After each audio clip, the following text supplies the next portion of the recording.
This is how I start my day. The first thing I do is making my bed. Simple things help me to organize my mind. Being under the sunlight cheers me up to begin my day. Taking a quick shower and looking after my skin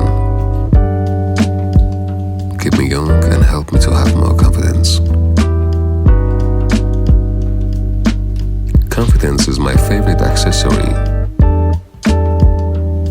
but a skincare is closely after that.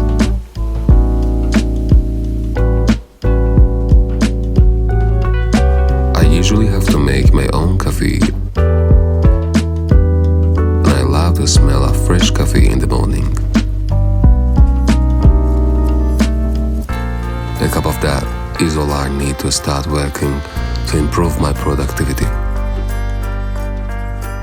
With the new day comes new thoughts, so if you win the morning, you win the day.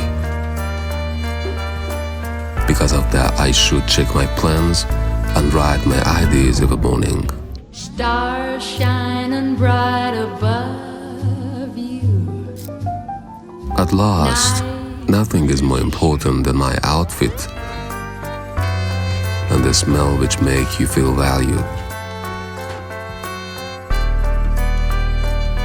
Keep in mind, what you wear is how you present yourself to the world. So build your own style to be your unique self.